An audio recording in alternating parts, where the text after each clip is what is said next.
বিসমিল্লাহির রহমানির রহিম। আসসালামু আলাইকুম। কেমন আছেন সবাই? আশা করি সবাই ভালো আছেন। আমার নিউ ব্লগে আপনাদের সবাইকে স্বাগতম।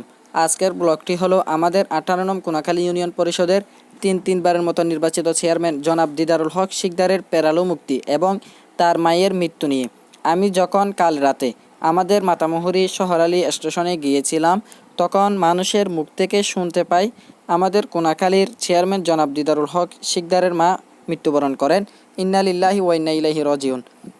আমাদের চেয়ারম্যানকে দেখার জন্য এবং তার মায়ের জানাজা অংশগ্রহণ করার জন্য আমি চলে যাচ্ছি তার বাড়ির দিকে। যেতে যেতে সামনে দেখতে পেলাম আমাদের অতি শৈশবের নুরানি মাদ্রাসা, অর্থাৎ কোনাখালী হুসাইনিয়া দারুল মাদ্রাসা। এই মাদ্রাসাটি পরিচালনা করছেন মাওলানা বেলাল হুসাইন। তো আপনারা যারা এই মাদ্রাসায় পড়েছেন তারা একটা কমেন্ট করে জানিয়ে দিবেন। এবং এই মাদ্রাসাটি আগের চেয়ে এখন অনেক উন্নত হয়ে গিয়েছে, কারণ এই মাদ্রাসায় আমরা যখন পড়ছিলাম তখন ছিল একরকম, এখন দেখতে পাচ্ছি অন্যরকম। মাশাআল্লাহ, এখন অনেক সুন্দর লাগছে।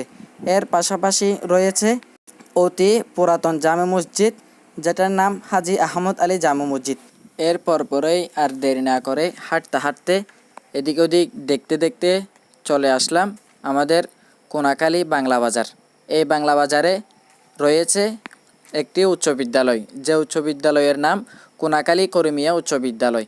এই উচ্চ বিদ্যালয়ের পাশে রয়েছে অনেক বড় একটা মাঠ, যে মাঠে অনেক খেলাধুলা হয়ে থাকে। এই মাঠেই আজকে দিদারুল হক শিকদারের মায়ের জানাজা অনুষ্ঠিত হবে। জানাজা অনুষ্ঠিত হওয়ার আগে দিদারুল হক শিকদার চেয়ারম্যান আমাদের জনগণের সাথে দেখা করছেন, এবং জনগণের সাথে দেখা করার পরপরেই মসজিদে আজান হচ্ছে। আমি মসজিদে চলে গেলাম নামাজ পড়ার জন্য। নামাজের পরপরেই জানাজা শুরু হবে, তাই জানাজায় অংশগ্রহণ করলাম। জানাজা অংশগ্রহণ করার পর দেখলাম আমাদের দিদারুল হক শিকদার চেয়ারম্যান বক্তব্য রাখছেন। এখানে বলছেন, আমার মায়ের জন্য সবাই দোয়া করবেন। আমার মার নাম জান্নাতুল ফেরদৌস। আল্লাহ পাক যেন আমার মাকে আল্লাহ তাআলা জান্নাতুল ফেরদৌস নসিব করে। এরপরে জানাজায় অনেক মানুষ অংশগ্রহণ করলো। জানাজায় যে এত মানুষ হবে তা কল্পনাও করি নাই। জানাজার পরেই বাড়ির দিকে রওনা হয়ে গেলাম। অনেক মানুষ বাড়িতে চলে যাচ্ছে, তাই আমিও বাড়িতে চলে যাওয়ার জন্য গাড়িতে উঠে গেলাম। এরপরে গাড়িতে উঠে বাড়ির দিকে রওনা হয়ে গেলাম।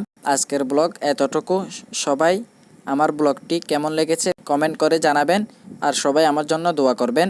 আসসালামু আলাইকুম।